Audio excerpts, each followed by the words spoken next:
ఇంట గెలిచి రచ్చగెలవాలంటారు. మాటలు తగ్గించి చేతలు పెంచాలంటున్నారు. తెలంగాణ బీజేపీలో అతిపెద్ద మాటకారి, ఎవరితోనైనా ఢీకొనగల నేత బండి సంజయ్ కుమార్ రాజకీయ జీవితంలో ఇప్పుడు కీలక ఘట్టం పెను సవాలుగా మారబోతోంది. ఆయన వరుసగా 2 సార్లు కరీంనగర్ ఎంపీగా గెలవచ్చు, కేంద్ర మంత్రి కూడా కావచ్చు. కానీ డెవలప్మెంట్ ఫ్రమ్ మీలో అన్నట్లుగా కరీంనగర్ కార్పొరేషన్ ను బీజేపీ కోసం ఆయన సాధించగలరా అన్నది ఇప్పుడు పెద్ద ప్రశ్నగానే కొనసాగుతోంది. కరీంనగర్ మున్సిపల్ కార్పొరేషన్ ఎన్నికల్లో బీజేపీ గెలుస్తుందా? కమలం పార్టీని అక్కడి లోక్సభ సభ్యుడు బండి సంజయ్ గట్టెక్కిస్తారా?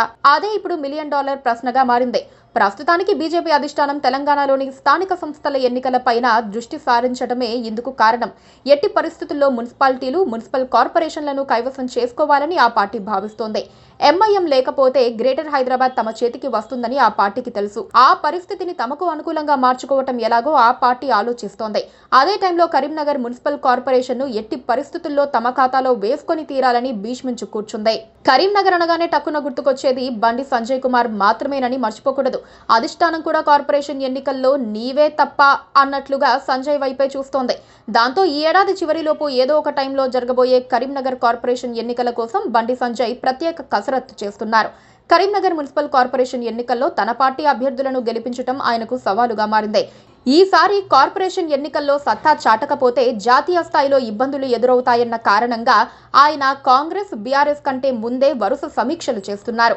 కరీంనగర్ మున్సిపల్ కార్పొరేషన్ పరిధిలో ఇదివరకు ఉన్న 60 డివిజన్లకు తోడుగా విలీన గ్రామాలను కలుపుకొని మరో 6 అంటే మొత్తం 66 డివిజన్లను ఏర్పాటు చేశారు. ఈ 66 డివిజన్లపై ఇప్పటికే బండి సంజయ్ కుమార్ పార్టీ నేతలతో సమీక్షలు నిర్వహించారు. ఏ డివిజన్లో ఏ రిజర్వేషన్ వస్తే ఎవరిని నిలబెట్టాలన్న నిర్ణయానికి వచ్చేశారు.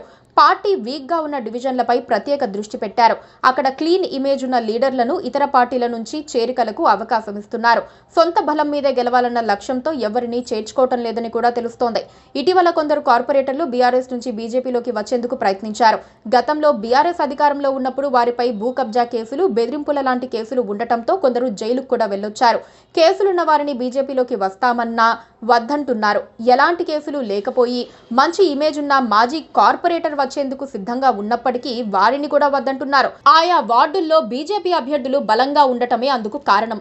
కరీంనగర్ మున్సిపల్ కార్పొరేషన్ పరిధిలో ప్రతి ఇల్లు బండి సంజయ్ కు తెలుసు.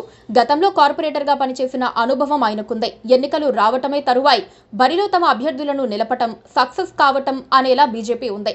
ఉమ్మడి కరీంనగర్ జిల్లాకు చెందిన కాంగ్రెస్ మంత్రులు పొన్నం ప్రభాకర్, శ్రీధర్ బాబు కార్పొరేషన్ ఎన్నికలపై ప్రత్యేక దృష్టి పెట్టినప్పటికీ బండి సంజయ్ తో వారు పోటీ కాదన్న ఫీలింగ్ కనిపిస్తోంది. సిటీ కాంగ్రెస్ అధ్యక్షుడు కోమటిరెడ్డి నరేందర్ రెడ్డి కూడా ఏమంత బిగ్ షాట్ కాదని చెబుతున్నారు. దాంతో బండి సంజయ్ కు అంతా అడ్వాంటేజేనని వార్తలొస్తున్నాయి. ఎన్నికలు వచ్చినప్పుడు చూద్దాంలే అన్నట్లుగా ఉన్న బీఆర్ఎస్ నేతలు ఎప్పుడైనా నోటిఫికేషన్ రావచ్చని తెలియటంతో టెన్షన్ పడిపోతున్నారు. ఏ టెన్షన్ లేకుండా ఉన్నది బీజేపీ మాత్రమే. ఎందుకంటే తమకు బండి సంజయ్ ఉన్నారన్న ధైర్యం వారికుంది. Please subscribe to KTV Telugu. KTV Telugu. KTV Telugu. KTV Telugu channel.